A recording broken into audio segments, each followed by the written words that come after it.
Indefinite integration में आगे का पार्ट डिस्कस करते हैं और नेक्स्ट हेडिंग है हमारी इंटीग्रेशन बाय पार्शियल फ्रैक्शन।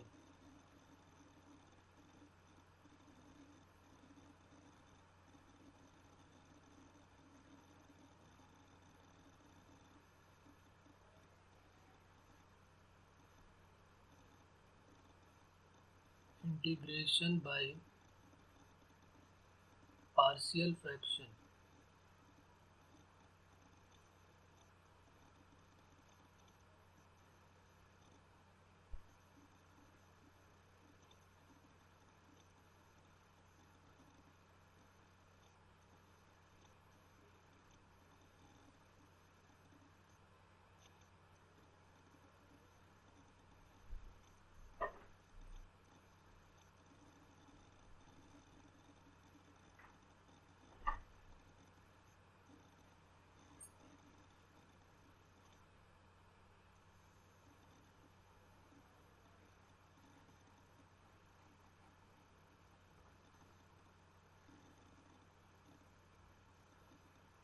अब ये पार्शियल फ्रैक्शन क्या होता है इसके बारे में बात करते हैं। किसी को भी फ्रैक्शन में ब्रेक कर देने को हम क्या बोलेंगे, जैसे हम दो फ्रैक्शन में ब्रेक कर दें, कोई फंक्शन हमको गिवन है उसको फ्रैक्शन में ब्रेक कर दें कुछ ऐसे मेथड से, तो उसी को हम लोग क्या बोल देते हैं, पार्शियल फ्रैक्शन। हम क्या करेंगे वही काम इसमें भी है कि न्यूमरेटर को जो है वो इतना बड़ा कर देंगे कि वो डिनोमिनेटर जो है वो अपने आप जो है सेट हो जाएगा और इंटीग्रेबल हो जाएगा वो फंक्शन। बस इसमें हमें इस बात का खास ध्यान रखना है कि पार्शियल फ्रैक्शन की कंडीशन क्या है, कब पार्शियल फ्रैक्शन पॉसिबल है। कोई फंक्शन हमें दिया है जैसे न्यूमरेटर अपॉन डिनोमिनेटर के टर्म में, तो जो डिग्री ऑफ न्यूमरेटर है वो डिग्री ऑफ न्यूमरेटर जो है, यहाँ लिख लेते हैं, कंडीशन है इसकी पार्शियल फ्रैक्शन की, डिग्री ऑफ न्यूमरेटर वो हमेशा कम होनी चाहिए। डिग्री ऑफ न्यूमरेटर जो है, डिग्री ऑफ न्यूमरेटर जो है वो हमेशा कम हो या इक्वल होनी चाहिए। बल्कि हम ये बोलेंगे अगर इक्वल है तो भी हम डिवाइड ही करेंगे, तो हम सीधे लिख लेते हैं डिग्री ऑफ न्यूमरेटर जो है वो लेस देन होनी चाहिए डिग्री ऑफ डिनोमिनेटर, तभी इसका पार्शियल फ्रैक्शन पॉसिबल है। पार्शियल फ्रैक्शन कब पॉसिबल है, ये कंडीशन है हमारी कि जब डिग्री ऑफ न्यूमरेटर जो है वो छोटा होगा, डिग्री ऑफ डिनोमिनेटर बड़ा होगा, तभी हम पार्शियल फ्रैक्शन में ब्रेक करेंगे। और अगर कभी ऐसी कंडीशन हुई कि ये उल्टा हो गया, ग्रेटर देन और इक्वल टू हो गया, इफ़, यहाँ लिख लेते हैं, if degree of numerator is greater than और equal to degree of denominator, then first divide करेंगे और डिवाइड तब तक करते रहेंगे then break in partial fraction.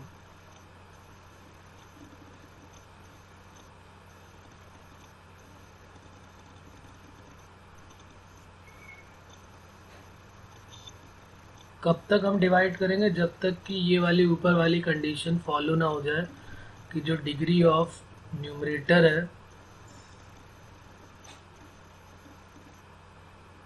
वो छोटी हो जाए और डिग्री ऑफ डिनोमिनेटर जो है वो बड़ा हो जाए, तब तक हम डिवाइड करते रहेंगे। ठीक है, अभी क्वेश्चन करेंगे तो आइडिया ज़्यादा हो जाएगा। जैसे एक एग्जांपल से मैं आपको समझाने की कोशिश करता हूँ। कुछ क्वेश्चन तो डायरेक्ट हो जाते हैं। जैसे मान लिया हमारे पास एक क्वेश्चन ऐसा है, 1/x और x+1, और इसको करना है चेंज इनटू पार्शियल फ्रैक्शन। इसको पार्शियल फ्रैक्शन में ब्रेक करना है। अब इंटीग्रेशन में क्या ज़रूरत पड़ेगी पार्शियल फ्रैक्शन की, तो इसमें कोई प्रॉब्लम नहीं है क्योंकि इसको हम डायरेक्ट कर सकते हैं, क्योंकि ये फॉर्म हमने पढ़ा है 1/क्वाड्रेटिक। अगर यही क्वेश्चन हमारा होता 1/क्वाड्रेटिक x into x² plus x हो जाता है, ये इसको इंटीग्रेट करना होता तो ईजिली सॉल्व कर लेते। लेकिन अगर यहाँ पर एक फैक्टर और आ जाए, x+1 के साथ x+2 भी आ जाए, तो फिर उसको कैसे ब्रेक करेंगे, क्योंकि 1/क्यूबिक तो हमने इंटीग्रेशन डायरेक्ट नहीं पढ़ा हुआ है। तो फिर उसके लिए हमको किसकी मदद लेनी पड़ती है, अपने ये पार्शियल फ्रैक्शन की। और इसको हम कैसे ब्रेक करते हैं, तो टाइप 1 करके लिख लेते हैं। जो फर्स्ट टाइप के क्वेश्चन है वो कैसे होते हैं। इस टाइप के क्वेश्चन कुछ इस टाइप के होंगे कि जैसे यहाँ पर गिवन होगा 1/x + a, x + b, x + c, इस तरीके के होंगे। और भी कई सारे टर्म हो सकते हैं और इसी कह देगा इंटीग्रेट करो। तो पहला काम हम क्या करेंगे, क्योंकि हमने 1/क्यूबिक तो पढ़ा नहीं है या 1/बाई-क्वाड्रेटिक तो पढ़ा नहीं है सीधे सीधे, वो तो एक स्पेशल केस हमने पढ़ा था बाई-क्वाड्रेटिक का। लेकिन बहुत सारे केसेस ऐसे होंगे जिसमें ऊपर भी कुछ दिया होगा, या ज़रूरी नहीं है 1 हो सकता है यहाँ पर भी कोई फंक्शन दिया हो, यहाँ x दिया हो, या कोई x का फंक्शन दिया हो, या कोई कांस्टेंट दिया हो, कुछ भी हो सकता है ऊपर। तो फिर इस तरह के क्वेश्चन को पार्शियल फ्रैक्शन में ब्रेक करने के लिए हमें क्या करना पड़ता है, हम इसको इस टाइप से लिख लेते हैं। जैसे यहाँ x + a है, हम मान लेते हैं कि हमारे पास 3 ही फैक्टर हैं, तो इनको हम इस तरीके से ब्रेक करेंगे। a/x + a, b/x + b और c/x + c। और फिर ये जो कांस्टेंट ABC है, ये जो ABC कांस्टेंट है, इनकी वैल्यू फाइंड आउट करनी है हमको। ये जो कांस्टेंट है इन्हीं की वैल्यू कुछ फाइंड आउट करनी पड़ेगी।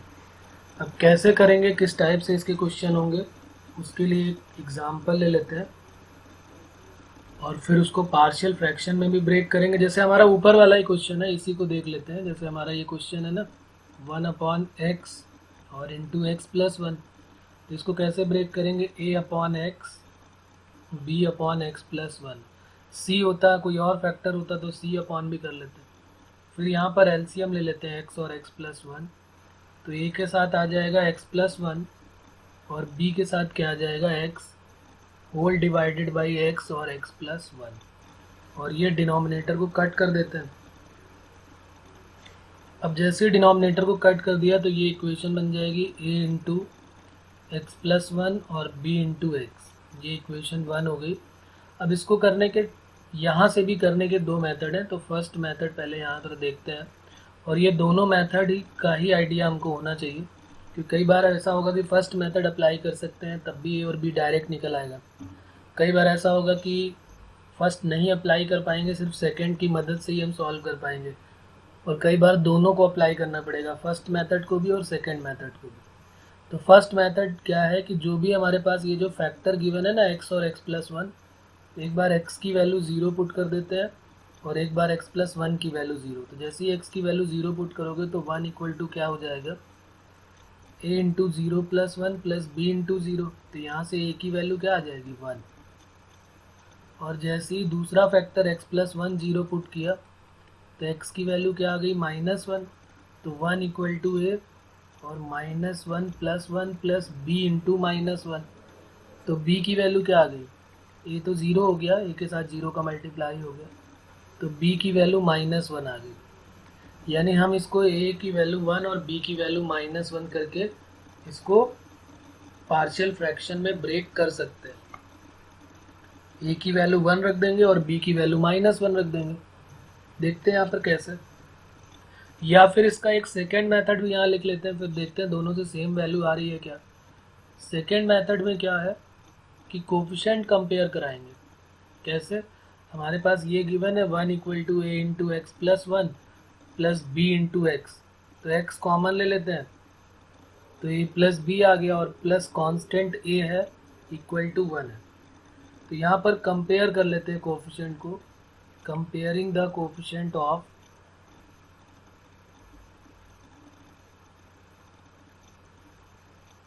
x एंड कांस्टेंट, जो भी है। अगर x² होता तो x² का कंपेयर कर लेते हैं, x का और कांस्टेंट का।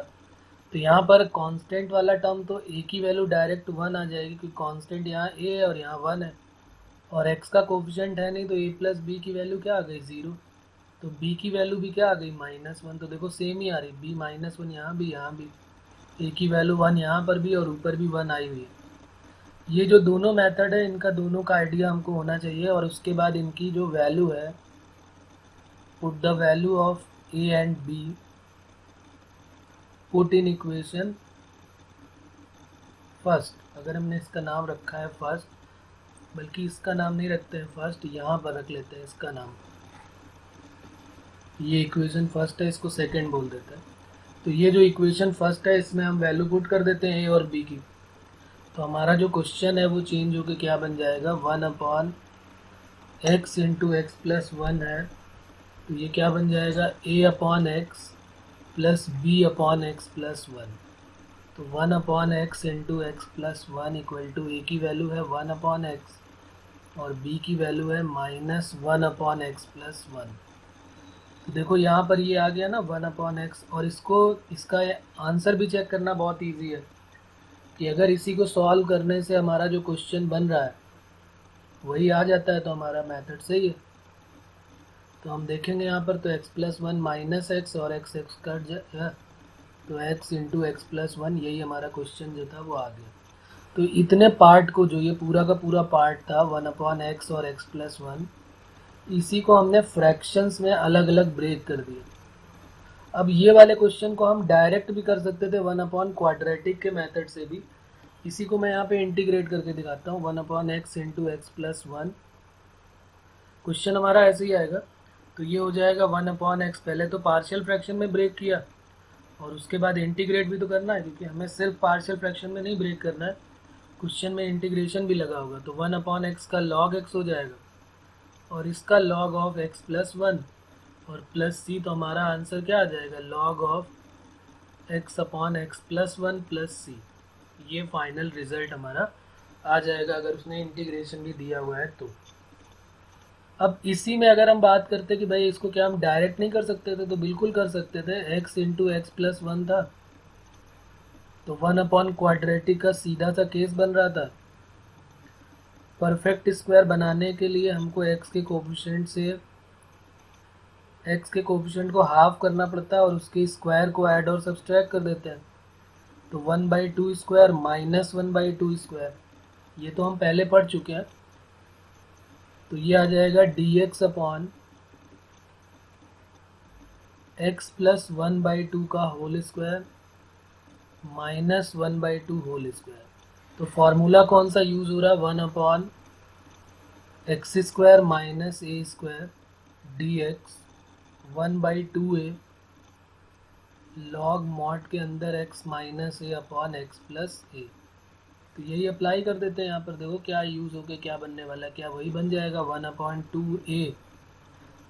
और एक काम ये भी करना कि x प्लस 1/2 को t लेट कर लेना, तो dx की वैल्यु किसकी इक्वल आ जाएगी, dt की इक्वल। तो चलो एक लाइन और बर्बाद कर ही देते हैं जब इतना कर दिया तो क्या करेंगे यहाँ पर, 1/dx upon T square minus 1/2 square. अब फॉर्मूला अप्लाई कर दो, 1/2a log t मॉड के अंदर t माइनस a, तो t minus 1/2 upon t plus 1/2, और t की वैल्यू फिर पुट कर दो, 2 से 2 कट हो गया, तो log t की वैल्यू है x प्लस 1/2 माइनस 1/2 और x प्लस 1/2 प्लस 1/2, 1/2 से 1/2 कट हो गया। तो यही देखो आ गया ना result, log x upon x plus one plus c. तो ये मेथड तो हम कर चुके हैं, इसमें कोई प्रॉब्लम नहीं है, लेकिन ये तो सिर्फ 1/क्वाड्रेटिक में ही सॉल्व कर पाएंगे, बाकियों में नहीं सॉल्व कर पाएंगे। अगर क्यूबिक आ गया, बाई क्वाड्रेटिक आ गया, कुछ भी आ गया, तो सबसे पहले हमको उसको पार्शियल फ्रैक्शन में ब्रेक करना पड़ेगा और उसके बाद फिर उसको सॉल्व करना पड़ेगा। और इसको हम कुछ क्वेश्चन तो हैं जिनको हम डायरेक्ट कर सकते हैं, तो एनसीईआरटी में तो हमें पूरा मेथड करके दिखाना पड़ेगा, लेकिन जब हमारा कोई क्वेश्चन ऑब्जेक्टिव होगा तो उसका कैलकुलेशन ज़्यादा लेंथी ना करें, उसके लिए हम कुछ शॉर्टकट भी देख लेते हैं। जैसे हमारे पास इस तरह का क्वेश्चन था x और x प्लस वन का, तो हम क्या करते हैं, न्यूमरेटर को ही इतना बड़ा कर देते हैं डिनोमिनेटर के टर्म में। तो हम एक काम करें कि पहली बात तो हमें पता है कि ये दोनों जो है वो अलग अलग ही होने वाले हैं। अब कुछ ऐसा मामला सेट करो, यहाँ प्लस माइनस करो कि देखो कि ऊपर वन आ जाए, तो हमें पता है, पक्की बात है कि यहाँ x प्लस वन में से x माइनस होगा तभी होने वाला है। तो कुछ इस टाइप से काम हम डायरेक्ट भी कर सकते हैं, या हम इसको वन को ऐसे भी लिख सकते थे, अगर हम चाहते तो वन को क्या लिख देते, x plus one minus x upon x into x plus one, और फिर अलग अलग डिवाइड करते, तब भी तो यही आता 1/x और 1/x प्लस वन। या क्वेश्चन हमारा ऐसा होता है x प्लस वन और x प्लस टू होता, तो फिर इसको भी हम कुछ ऐसे ही करते हैं कि 1/x प्लस वन और 1/x प्लस टू, चेक करके देख लो, यही बनने वाला है सेम। तो ऑब्जेक्टिव में तो हम डायरेक्ट भी कर सकते हैं, सब्जेक्टिव में हमें पूरा सॉल्व करके मेथड अपना पूरा दिखाना पड़ेगा, लेकिन ये काम 2 में ही करना इजी रहेगा, 3-4 में तो प्रॉब्लम क्रिएट होगी। 3-4 में तो इससे अच्छा कि हम अपना जो पार्शियल फ्रैक्शन का मेथड है a/b/c/ उस तरीके से हम सॉल्व कर सकते हैं। और ऑब्जेक्टिव में ज़रूर पहले इस तरीके से ब्रेक करने की कोशिश करो और उसके बाद फिर उसको सॉल्व कर लो। और यहाँ सब में हमको दिख रहा है कि न्यूमरेटर की पावर अगर 1 है, डिग्री 1 है, तो डिनोमिनेटर की पावर 2 है, क्वाड्रेटिक है, तो फिर ये डायरेक्ट फैक्टराइज हो रहा है। कई बार ऐसा भी होगा कि वो दोनों इक्वल होंगे, तो हमें पहले डिवाइड करके छोटा करना पड़ेगा और फिर उसके बाद पार्शियल फ्रैक्शन में ब्रेक करेंगे। तो ये क्वेश्चन देता हूँ, इसको करिए आप। क्वेश्चन है हमारा, इसी से रिलेटेड है। 2x minus 1 into d x whole divided by x minus 1, x plus 2 और x माइनस 3। इसको इंटीग्रेट करना है। तो सबसे पहले इसको इंटीग्रेट कर सकते हैं कि नहीं कर सकते, सबसे पहले तो ये देखना है। तो न्यूमरेटर की पावर 1 है, डिग्री 1 है, और डिनोमिनेटर की पावर डिग्री जो है वो 3 है। तो इसका मतलब न्यूमरेटर की डिग्री कम है, डिनोमिनेटर की 3 है। तो पक्की बात है ये पार्शियल फ्रैक्शन में तो पक्की बात है कि ब्रेक होगा। तो सबसे पहला काम हमें इसको पार्शियल फ्रैक्शन में ब्रेक करना है और फिर ABC की वैल्यू निकाल के बतानी है, और देन उसके बाद इंटीग्रेट तो ईजिली हो ही जाएगा। तो ये हो जाएगा a/x minus 1, b/x plus 2, c/x minus 3। अब ये आपकी ड्यूटी है, इसको आप सॉल्व करें और ABC जो है वो बताएं क्या आ रही है वैल्यू। a के साथ 2 फैक्टर बन जाएंगे, x plus 2, x minus 3, b के साथ 2 बनेंगे, x माइनस 1, x माइनस 3, और c के साथ भी 2 बनने वाले हैं, x माइनस 1 और x प्लस 2। और कांस्टेंट क्या बनेगा, x माइनस 1, x प्लस 2 और x माइनस 3, और ये कट हो जाएगा। तो हमारा रिज़ल्ट ये आ जाएगा। और इसके बाद आप सॉल्व करके मुझे बताएं ABC किसी भी मेथड से। इसमें तो दोनों ही वैलिड है, क्योंकि फैक्टर की वैल्यू 0 रखेंगे तो कोई 2 0 होते जाएंगे और तीसरा मिलता जाएगा।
आई क्या भाई वैल्यू ABC की?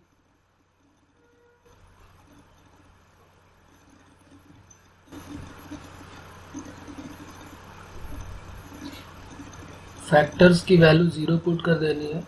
Put x minus 1 equal to 0, तो x की वैल्यू 1 होगी।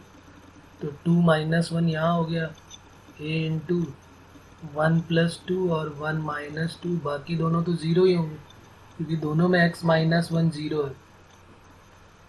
ऐसे ही सबकी वैल्यू निकल आएगी। ओके, करिए करिए। तो ये हो गया a इंटू 3 और माइनस 1 माइनस 3 है ये, तो माइनस 2। तो a की वैल्यू तो आ गई -1/6। ओके, b की वैल्यू 2/3 चेक कर लेते हैं वो भी। x की वैल्यू 2 पुट कर देते हैं, -2, क्योंकि x + 2 0 होगा। तो 2 2 = 4, -4 -1, a तो 0 हो जाएगा, b बचेगा तो -2 -1 -2 -3 और c भी 0 होने वाला है। तो -5 = -3 × -5, तो -5 तो कट हो गया, तो b की वैल्यू तो -1/3 आ रही है। चेक करें भाई, बाकी लोग भी चेक करें क्या आ रही है वैल्यू, बताएं। b की वैल्यू -1/3 है कि 2/3 है। सिमिलरली c को भी चेक करेंगे फिर। ओके, c के लिए तीसरा फैक्टर x - 3 = 0 पुट करेंगे, तो x की वैल्यू 3 हो जाएगी। तो 2 × 3 - 1 = इसमें क्या होगा, a भी 0 हो जाएगा, b भी 0 हो जाएगा। और c के साथ क्या क्या फैक्टर आए थे, यहाँ देख लेते हैं। c के साथ आया था x - 1, c के साथ आया x - 1 और x + 2, तो x - 1 और x + 2, x - 1 और x + 2, तो ये कितना हो जाएगा, 6 - 1 5, 3 - 1 2 और ये 5, तो c की वैल्यू 1/2 आ रही है। ओके, तो ए बी सी तीनों आ गए हमारे पास। तो ए बी सी की ये वैल्यूज जो है वो इक्वेशन 1 में पुट कर देता है, ये जो इक्वेशन 1 है, ताकि ये ब्रेक हो जाएगा और उसके बाद इंटीग्रेबल हो जाएगा इजीली। तो अब बात समझ में आ गई होगी कि पार्शियल फ्रैक्शन का क्या यूज़ है। 2x - 1 dx whole divided by x - 1 x + 2 x - 3 equal to क्या क्या हो जाएगा। चलो पहले तो इसको हम फ्रैक्शन में ही ब्रेक करके लिख लेते हैं, इंटीग्रेशन साइन हटा देते हैं, dx हटा देते हैं। पहले इसको इंटीग्रेशन में ही लिख लेते हैं, किस तरीके से आ जाएगा, 2x - 1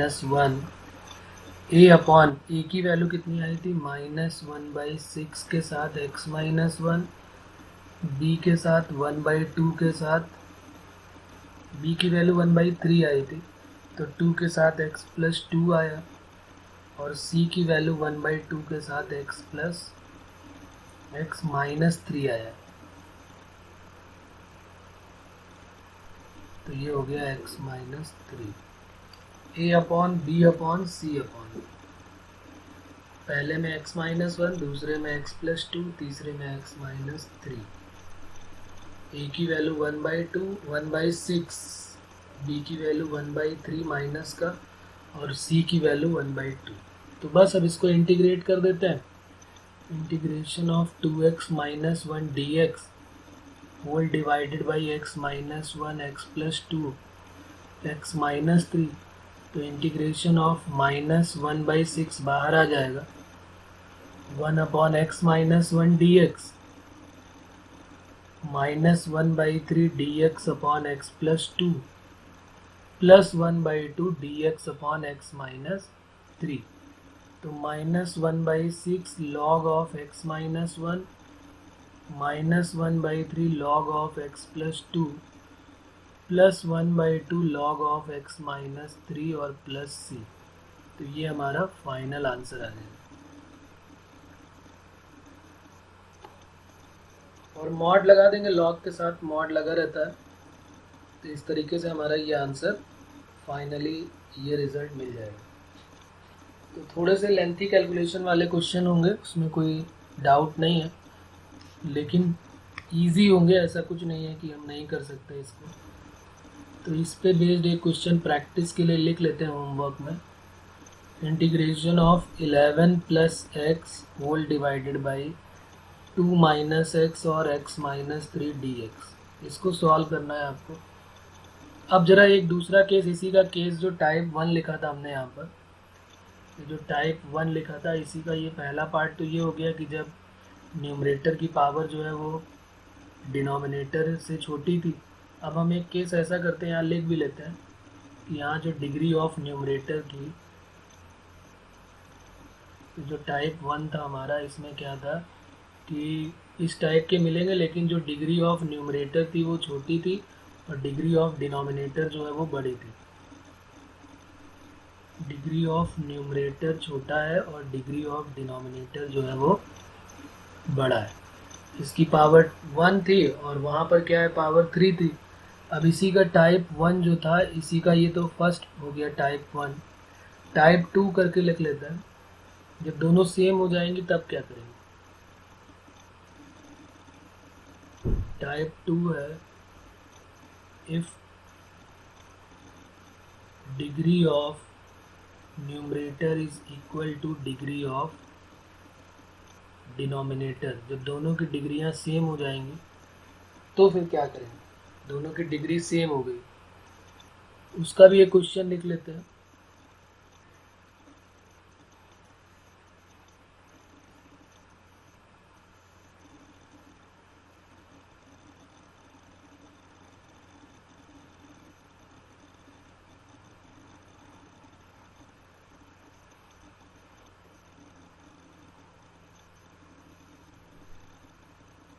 x square plus 3x integration of x square plus 3x minus 3 whole divided by x minus 1 और x माइनस 2 dx। अब यहाँ पर क्या करें, क्योंकि यहाँ पर देखो न्यूमरेटर की भी डिग्री 2 है और डिनोमिनेटर की भी डिग्री 2 है। तो सबसे पहले तो हमें इसको पार्शियल फ्रैक्शन में ब्रेक करना पड़ेगा, और ब्रेक करने के पहले इसकी डिग्री चेक की तो दोनों सेम आ रही है। तो सबसे पहले इसको एज इट इज़ ऐसे लिख लेते हैं। अभी हम इसको a अपॉन b अपॉन करके जिसने भी किया उसका गलत हो जाएगा, क्योंकि फिर तुम उसको डिवाइड करके देखोगे ना, जब तुम वहाँ पर रख के उसको सॉल्व करके देखोगे तो तुम्हें वो मिलेगा ही नहीं जो तुम्हें चाहिए। अगर तुम इसी को a अपॉन b अपॉन करके चाहो तो बाद में करके देखना, और फिर उसको जो सॉल्व करने के बाद जो आंसर आया उसको एलसीएम लेके चेक करोगे तो जो तुम्हारा क्वेश्चन है वो तुम्हें मिलेगा ही नहीं।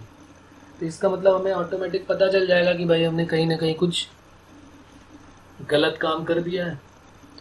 तो फिर हमें क्या करना चाहिए, इसके लिए जब भी दोनों सेम हो तो दोनों को जरा डिवाइड करते हैं। डिवाइड करना हमने बचपन में सीखा है।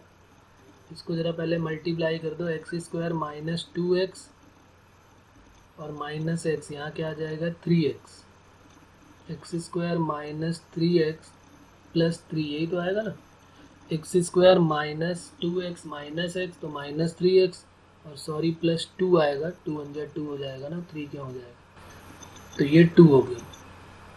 अब इसको डिवाइड कैसे करेंगे, ऐसे जो हमने सीखा था बचपन में उसी तरीके से डिवाइड कर देते हैं इसको। 1 टाइम जाएगा,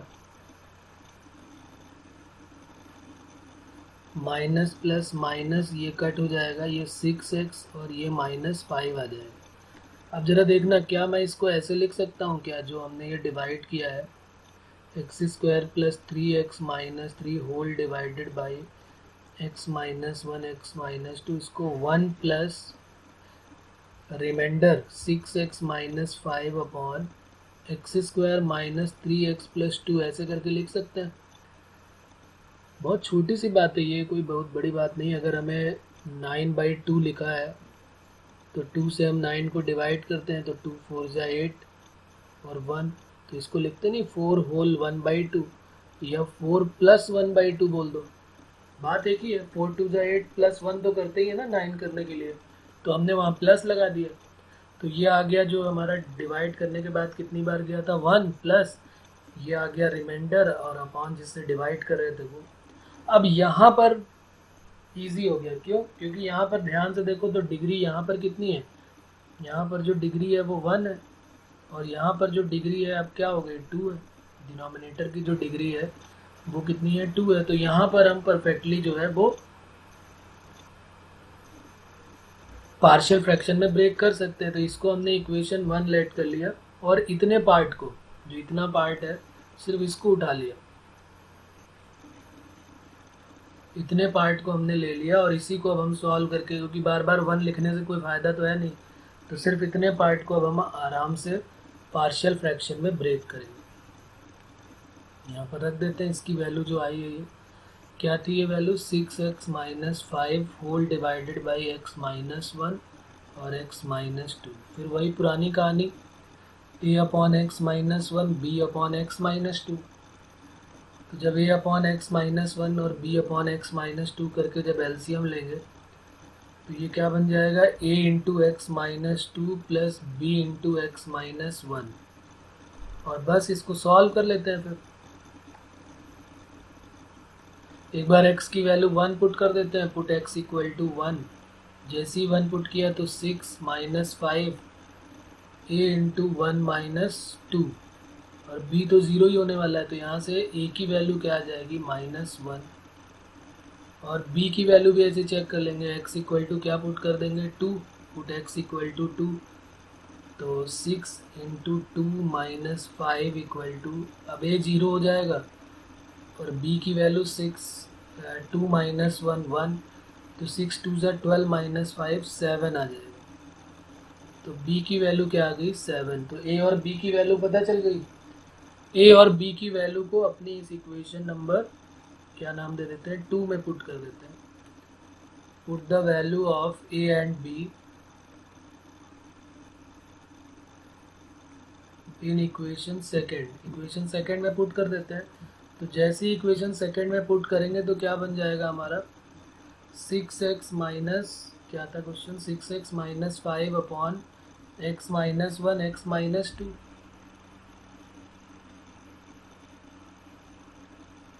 और यहाँ पर a अपॉन था तो 1/x - 1 और b अपॉन यानी कि 7/x - 2। चाहो तो इसको एलसीएम लेके लास्ट में चेक कर सकते हो कि क्या यही वैल्यू बनने वाली कि नहीं बनने वाली। पहले हमको बार बार ये चेक करके देख लेना चाहिए कि जो हम कर रहे हैं वो वहाँ तक पहुँचे हैं, वो सही है कि नहीं सही है।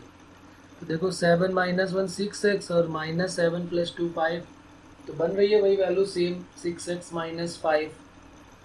तो बस अब इसकी वैल्यू जो ये पार्शियल फ्रैक्शन में ब्रेक हुआ है, इसकी वैल्यू को जो है हम किस में पुट कर देंगे, अपनी इक्वेशन नंबर 1 में, जो ये 1 इक्वेशन है इसमें पुट कर देंगे। यहाँ लिख लेते हैं, put the value of this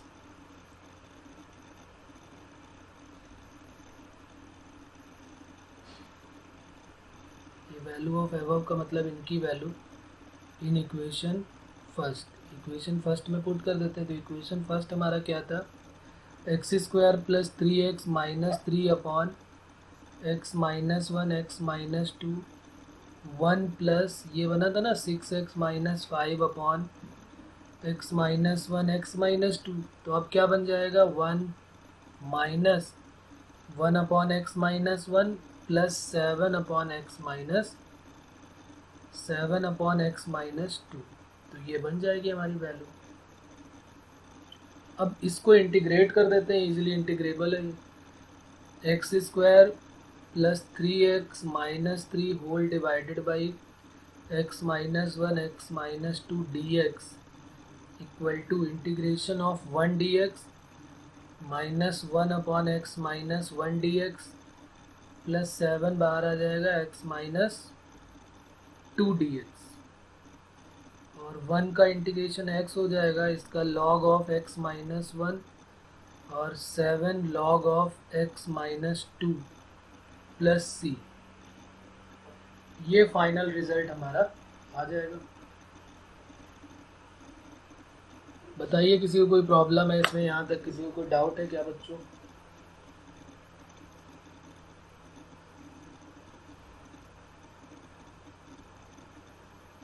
तो जब भी कभी सेम नंबर आएगा हमारे पास, सेम क्वांटिटी का होगा, तो फिर हमें सबसे पहले क्या करना चाहिए, उसको डिवाइड कर लेना चाहिए।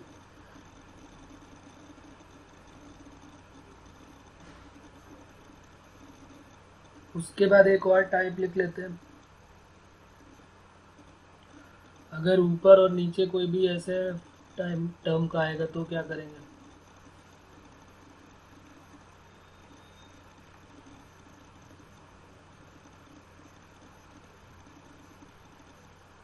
क्वेश्चन है हमारा, सीधे क्वेश्चन लिखते हैं फिर उसको हम ब्रेक करेंगे किस टाइप से।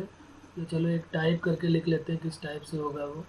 यहाँ पर कुछ भी होगा ए एक्स प्लस बी अपॉन, यहाँ पर होगा b हो गया तो x प्लस सी एक्स माइनस डी का होल स्क्वायर, और भी हो सकता है होल क्यूब, होल पावर 4।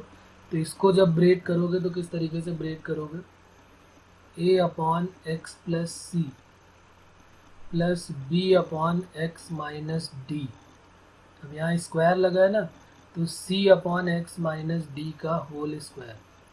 अब यहाँ पर भी कई लोगों को डाउट हो जाता है कि भाई यहाँ तो d की पावर 2 ही थी, तो आपने यहाँ पर 1 ले लिया, तो यहाँ पर भी 1 लेना चाहिए हमको। तो ऐसी कोई बात नहीं है, हम मल्टीप्लाई थोड़ा ना कर रहे हैं, हम ये ढूंढ रहे हैं कि फ्रैक्शन में 3 टर्म बनेंगे। एक तो जिसमें 1 अपॉन एक्स प्लस सी वाला टर्म आएगा, वो वाला टर्म होगा। एक वाला टर्म होगा जिसमें 1 अपॉन एक्स माइनस डी वाला टर्म सिर्फ आएगा, बाकी कुछ नहीं आएगा। और एक वाला टर्म होगा जिसमें एक्स माइनस डी का होल स्क्वायर आएगा। तो इसमें बिल्कुल भी घबराने वाली बात नहीं है कि हमने जो x माइनस डी का होल स्क्वायर था उसको हमने 3 पार्ट में ब्रेक कर दिया, वो 2 ही पार्ट में। अगर मान लीजिए यहाँ पर क्यूब होता तो पहले हम क्या कर लेते हैं, x माइनस डी, फिर x माइनस डी स्क्वायर सी में, और फिर अगला कांस्टेंट d अपॉन या e अपॉन या जो भी होता ऊपर, वो अपॉन x माइनस डी का होल क्यूब हो जाता है। ठीक है, तो जितनी पावर में होगा उतनी पावर में कांस्टेंट करके अलग अलग डिवाइड करते जाएंगे। जब भी नीचे लीनियर आ रहा है तो ऊपर जो है वो कांस्टेंट करके डिवाइड करते हैं। जैसे पहला पार्ट हमने किया ना कि अपॉन में लीनियर है, तो ऊपर जो है वो कांस्टेंट अपॉन लीनियर किया है, a upon x plus c, b upon x plus d, ऐसे करके। तो यहाँ पर वही काम करेंगे। तो इसका एक क्वेश्चन देखते हैं। क्वेश्चन है हमारा 7x minus 10 dx whole divided by 3x minus 4 और into x minus 1 whole square. अब इस टाइप का केस हमें दिया गया, तो क्या करेंगे इसमें फिर हम लोग a अपॉन, ऐसे ही पहले इसको पार्शियल फ्रैक्शन में ब्रेक कर लेते हैं, बाद में इंटीग्रेशन तो सबको पता ही है कैसे करते हैं। हम इतने सारे टाइप्स पढ़ चुके हैं कि अब इतनी प्रॉब्लम नहीं आने वाली है। बस हमें ये आइडिया होना चाहिए, a upon 3x minus 4 b upon x minus 1 का होल स्क्वायर और plus c upon, sorry x minus 1 ही सिर्फ होगा, स्क्वायर वाला टर्म तो आगे ले लेंगे। तो b अपॉन और ये c अपॉन क्या हो जाएगा, ये b अपॉन हो गया और c अपॉन एक्स माइनस 1 का होल स्क्वायर। तो a upon b upon c upon करके ये बन गया। अब इसको सॉल्व कर लेना इजीली। तो अब आप इसको सॉल्व करके बताएं। 7x माइनस 10 a के साथ क्या आ जाएगा जब हम एलसीएम लेंगे, 3x माइनस 4। चलो एक लाइन इसमें करके मैं दिखाई देता हूँ। 3x माइनस 4 एलसीएम आएगा और x माइनस 1 का होल स्क्वायर। यहाँ पर भी वही एलसीएम आएगा, 3x माइनस 4। अब ये नहीं कि x माइनस 1 का स्क्वायर भी ले लो और x माइनस 1 भी ले लो, ऐसा तो नहीं हो सकता। तो यहाँ आ जाएगा x माइनस 1 का होल स्क्वायर, b के साथ एक x माइनस 1 आएगा और एक 3x माइनस 4 आएगा, और c के साथ 3x माइनस 4 आएगा, और ये पूरा का पूरा पार्ट यहाँ से कट हो जाएगा। तो क्या बन जाएगा यहाँ पे, 7x minus 10 equal to a into x minus 1 का whole square, b into x minus 1 3x minus 4, c into 3x minus 4।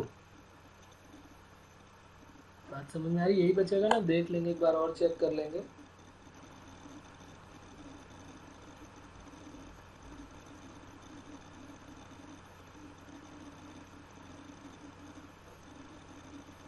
अब इसमें ए बी सी की वैल्यू हमको ढूंढनी है कि ए बी सी क्या होगा। तो आप बताएं ए बी सी की वैल्यू क्या होगी।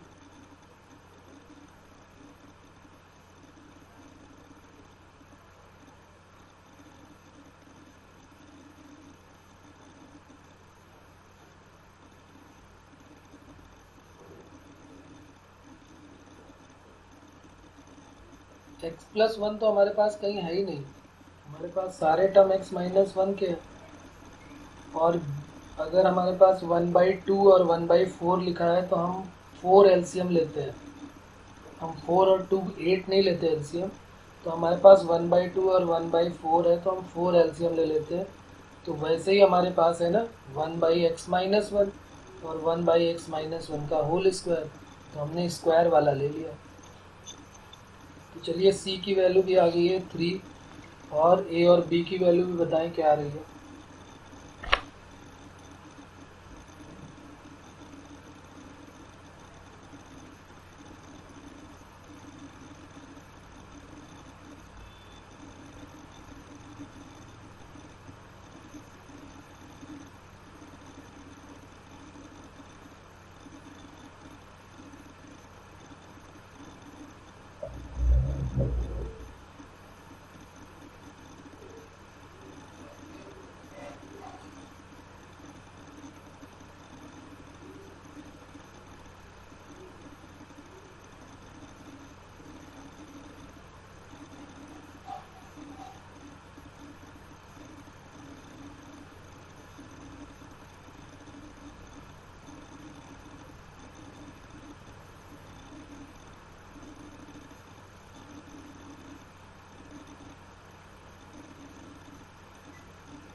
तो देखो यहाँ पर क्या प्रॉब्लम आएगी, यहाँ पर मैं आपको बता देता हूँ। क्योंकि हमारे पास सिर्फ 2 ही फैक्टर हैं, देखने के लिए 3 फैक्टर है लेकिन 2 जो है वो रिपीटेड फैक्टर है, x-1 का होल स्क्वायर। ठीक है, तो हमें यहाँ पर तो पहली बात तो इन्फिनिटी आने का चांस नहीं, क्योंकि हम यहाँ पर वैल्यू नहीं पुट कर रहे हैं, हम तो यहाँ पर वैल्यू पुट कर रहे हैं। हमें यहाँ पर वैल्यू पुट करनी है ना ए बी सी की, यहाँ तो हम कर ही नहीं सकते क्योंकि यहाँ स्ट्रिक्टली मना किया जाएगा कि हमारे पास भाई ये वैल्यू जो है वो नहीं हो सकती। लेकिन जब डिनोमिनेटर का टेंशन ख़त्म हो गया तो फिर हम वैल्यू एक एक बार पुट कर देते हैं। तो एक बार हमने 3x-4 = 0, तो x की वैल्यू 4/3 पुट कर दिया। तो 7 × 4/3 - 10 a × 4/3 - 1 का होल स्क्वायर, और b भी 0 c भी 0 क्योंकि दोनों में 3x-4 है। तो इसको ज़रा थोड़ा सॉल्व कर लेते हैं। तो 28 - 30 / 3, और ये 1/3 बचेगा। 4 - 3 1/3, तो ये 1/9, और ये कितना बच जाएगा माइनस का 2/3, और यहाँ पर आ गया a × 1/9। तो 3 3 × 9 हो गया, तो a की वैल्यू आ गई -6। ये आ गई a की वैल्यू -6। ओके, तो ये करेक्ट है, बिल्कुल सही है।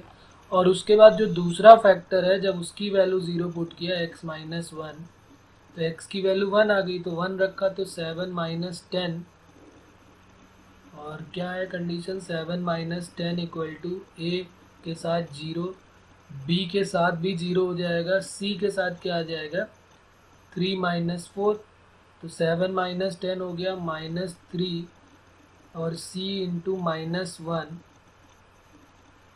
ये -1 हो गया यहाँ पर, तो c की वैल्यू आ गई 3। तो a और c तो इजीली निकल आए बड़े प्यार से, लेकिन मामला फंस गया b का। b तो हमारे पास है ही नहीं। तो मैंने इसीलिए बताया था कि अभी हमारे पास क्या होगा, वो दोनों मेथड हमारे लिए इम्पॉर्टेंट होंगे। कई बार क्वेश्चन में वो कांस्टेंट निकालने के लिए हमें दोनों मेथड का सहारा लेना पड़ेगा।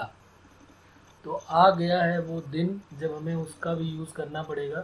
तो इसको हम इक्वेशन 1 लेट कर लेते हैं, और इसको लेट कर लेते हैं इक्वेशन 2, और एक बार इसको फिर से नोट करना पड़ेगा। फ्रॉम इक्वेशन सेकेंड हमारी क्या थी, इक्वेशन सेकेंड थी 7x - 10 = 7x - 10 = a × x-1 का होल स्क्वायर, a × x-1 का होल स्क्वायर, b × एक x-1 और एक 3x-4 है, और c के साथ क्या है 3x-4 है, तो c के साथ आ गया 3x-4। तो ये हमारा ब्रैकेट आ गया। अब इसके बाद क्या करेंगे, इसके बाद हमें कोफिशिएंट इक्वेट कराना पड़ेगा। कोफिशिएंट इक्वेट कराएंगे, तो कोफिशिएंट कैसे इक्वेट कराएंगे देखते हैं। बहुत इजी है, वो भी आप जानते हैं कैसे करना है। पहले होल स्क्वायर ओपन कर दीजिए, यहाँ पर भी होल स्क्वायर मल्टीप्लाई कर दीजिए जो भी है। 3x square minus 4x minus 3x plus 4 और c के साथ 3x माइनस 4। कैलकुलेशन अभी कुछ देर बाद बहुत लेंथी होने वाले हैं, तो इसलिए हमें थोड़ा ऐसे ही ध्यान रखना है जैसे हम देखेंगे। एक्स स्क्वायर का ये नहीं कि हम सबका ए बी का मल्टीप्लाई करें फिर ढूंढते घूमें, इससे अच्छा हम देखते हैं कि एक्स स्क्वायर कहाँ कहाँ दिख रहा है। तो एक एक्स स्क्वायर यहाँ, एक एक्स स्क्वायर यहाँ है, तो एक्स स्क्वायर कॉमन ले लिया तो उसका कोफिशिएंट क्या आ जाएगा, a प्लस 3b। फिर एक्स का कोफिशिएंट ढूंढते हैं, तो एक्स का कोफिशिएंट एक यहाँ पर है और एक एक्स का कोफिशिएंट यहाँ और एक यहाँ पर है, तो ये हो जाएगा -2a। एक्स का कोफिशिएंट क्या हो जाएगा, -2a। यहाँ से मिलेगा ना a के साथ -2a और ये -4 -3 -7, तो -7b।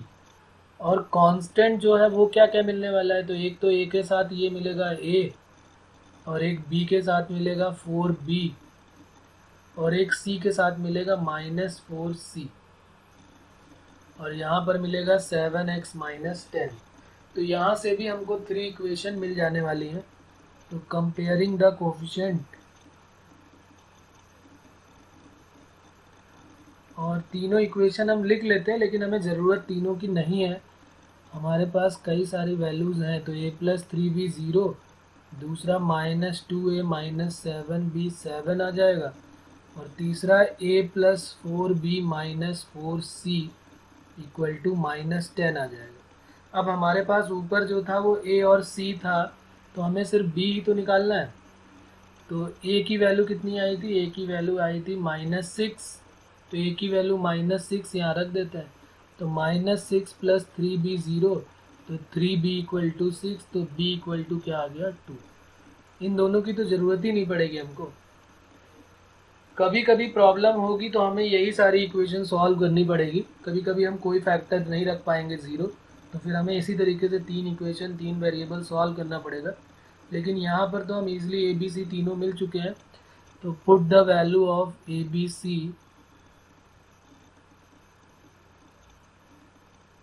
इन इक्वेशन फर्स्ट में हम ए बी सी की सबकी वैल्यू पुट कर देते हैं। इक्वेशन फर्स्ट क्या था, फिर से एक बार नोट करते हैं। 7x -10, 7x -10 अपॉन 3x -4 और x -1 का होल स्क्वायर, तो ये था a upon 3x -4, b upon x -1 और c अपॉन x -1 का होल स्क्वायर। a की वैल्यू आई है -6, तो -6 अपॉन 3x -4। b की वैल्यू 2 आई थी, तो 2 अपॉन x -1 और c की वैल्यू 3 आई है, तो 3 अपॉन x -1 का होल स्क्वायर। a की वैल्यू 2, b की वैल्यू कितनी आई थी 3, b की वैल्यू b की वैल्यू 2, a की वैल्यू जो है वो -6 और c की वैल्यू 3, a की -6 और c की 3। अब इसके बाद जो है उसको इंटीग्रेट करना है, तो ये अब तुम्हारा काम हो जाएगा, क्योंकि इतना सारा इंटीग्रेशन हम पढ़ चुके हैं। तो ये तो बहुत इजी सा काम है इसको इंटीग्रेट करना। अलग अलग हर एक टर्म को इंटीग्रेट करना है हमको। dx लगा देते हैं सब में। यहाँ पर क्या होगा, इसको हम डायरेक्ट नहीं लॉग लिख सकते हैं, पहले हमें 3x -4 को t लेट करना पड़ेगा। तो dx की वैल्यू dt/3 हो जाएगी, तो ये बन जाएगा -6 बाहर dt अपॉन t बन जाएगा। यहाँ पर भी चाहो तो तुम इसको लेट कर लो, लेकिन इसकी ज़रूरत नहीं है। चलो लेट कर लेते हैं x -1 को u, तो dx की वैल्यू du आ जाएगी, तो ये हो जाएगा 2 बार du अपॉन u। इसको डायरेक्ट लिख सकते हो, हम उसी को डायरेक्ट लिख सकते हैं जिसमें dx का कोफिशिएंट 1 हो, क्योंकि उसमें dx और dt दोनों इक्वल आ जाते हैं। और नहीं तो फिर डायरेक्ट भी बताया गया कि 3 से डिवाइड कर देते हैं, ये भी आपने सुना ही था। तो du अपॉन क्या हो जाएगा u स्क्वायर।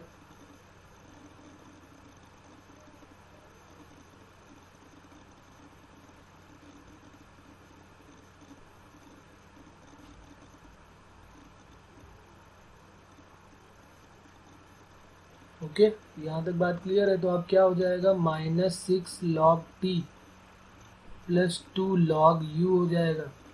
अब कुछ बड़े बड़े लोग इसको भी log u स्क्वायर बोल देते हैं, तो मैं उनको बता देना चाहता हूँ कि भाई ये u की पावर -2 du करके होगा। तो इसको डायरेक्ट बिल्कुल भी ना रखें, तो ये हो जाएगा log 3x - 4, और ये 2 log u की वैल्यू x - 1 है, और u की पावर -2 का इंटीग्रेशन क्या हो जाता है, u की पावर -1 अपॉन -1, तो -3 अपॉन u हो जाएगा, और प्लस c, और u की वैल्यू फिर पुट कर देते हैं, तो 6 log 3x - 4, 2 log of x - 1, 3 upon x - 1 और प्लस c।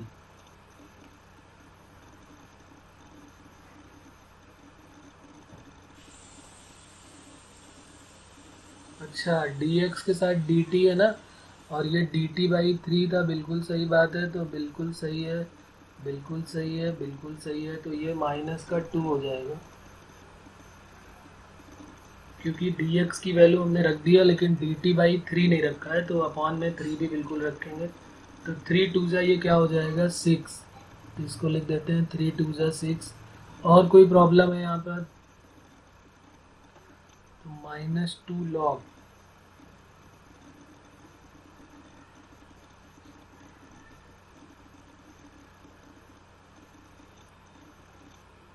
इसमें किसी को अभी भी कोई प्रॉब्लम है यहाँ तक, बताओ बच्चों।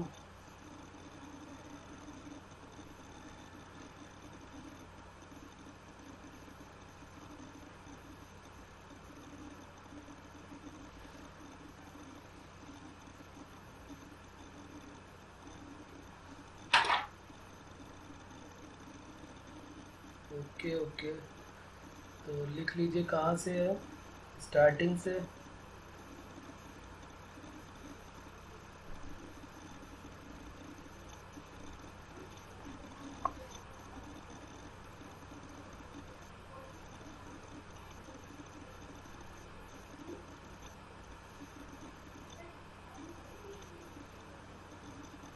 चलिए, तो इसी से रिलेटेड एक क्वेश्चन और मैं देता हूँ, लेकिन उसमें ध्यान रखना है आपको। एक क्वेश्चन ये और है,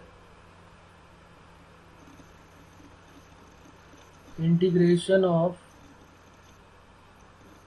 x अपॉन 1 - x का होल स्क्वायर dx, इसको सॉल्व करना है।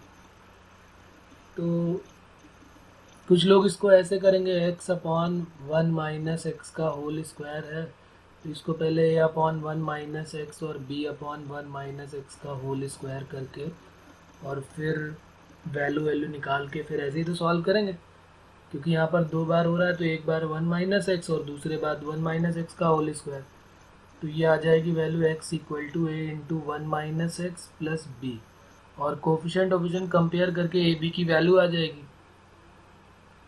तो x की वैल्यू जैसी रखोगे, बल्कि इसको तो कोफिशिएंट ही इक्वेट कर लो, या x की वैल्यू 1 पुट भी कर दोगे तो 1 = क्या आ जाएगा, b की वैल्यू 1 आ जाएगी, और यहाँ पर कोफिशिएंट इक्वेट करोगे तो -ax plus a plus b, और x का कोफिशिएंट तो -1 है, तो a की वैल्यू -1 और b की वैल्यू 1 ईजिली आ जाएगी।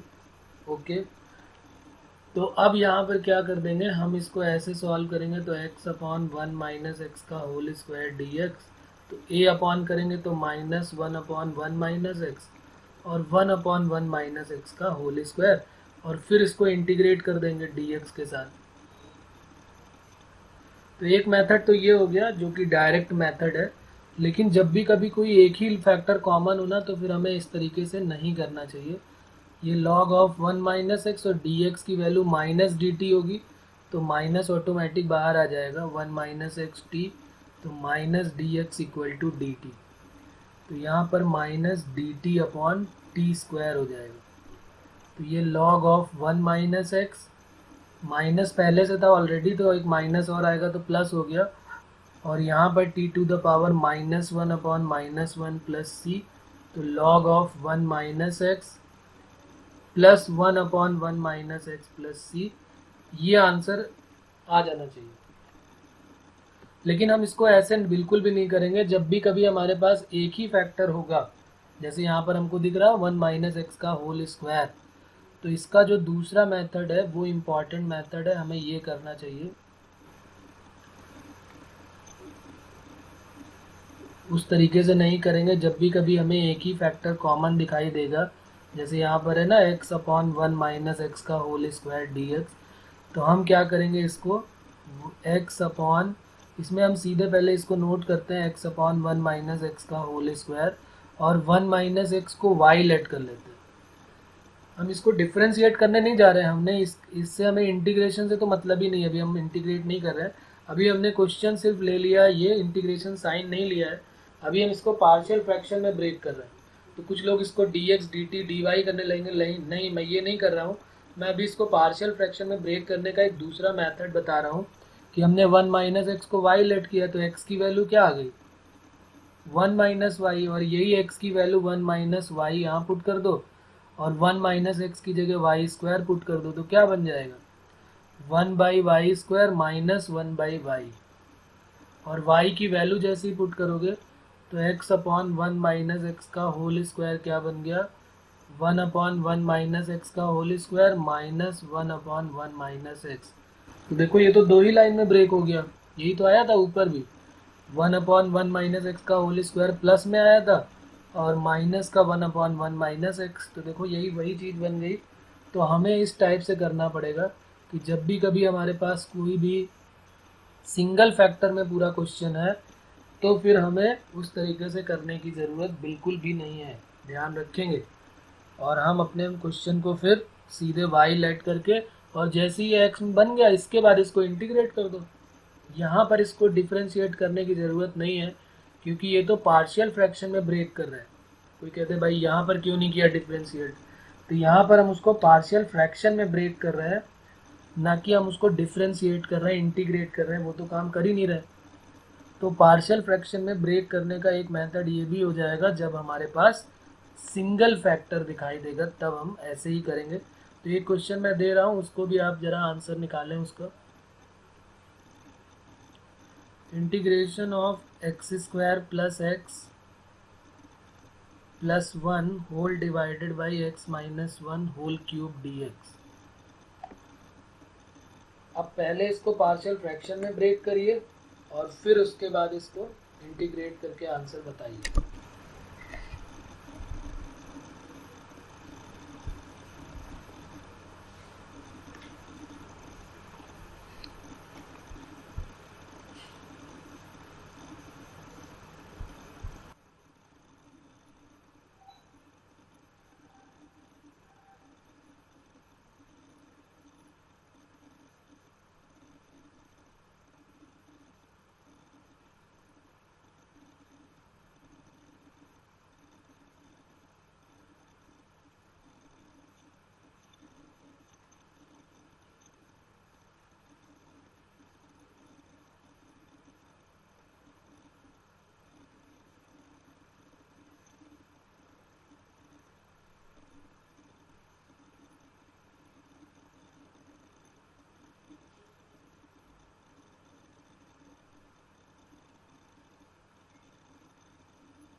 आया बच्चों किसी का आंसर? x माइनस वन को क्या पुट करना है इसमें? y।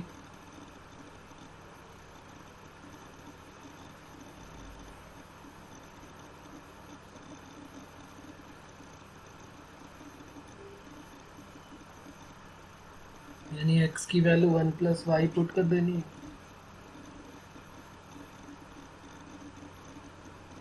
ओके ओके, करो करो।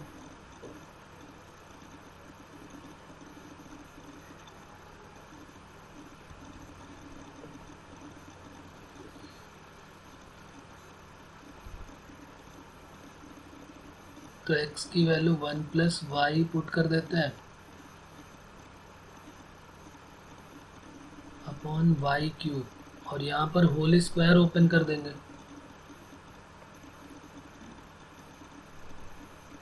और फिर सारे पार्ट में अलग अलग वाई क्यूब से डिवाइड कर देंगे। तो सबसे पहले बड़ा पार्ट है वाई स्क्वायर, 2y और 1y, 3y प्लस 3, और अपॉन में सबके क्या हो जाएगा? Y cube. तो बस फिर आगे value 1 upon y, 3 upon y square और 3 upon y cube. Okay okay, ठीक है ना बच्चों? तो यहाँ पर क्या आ गई value? 1 upon x minus one plus 3 upon x minus one का होल स्क्वायर और plus 3 upon x minus one का होल क्यूब। ओके ओके, देख लेते हैं, अभी कोई प्रॉब्लम नहीं है। इंटीग्रेट कर देते हैं, हमारे क्वेश्चन को इंटीग्रेट कर देते हैं।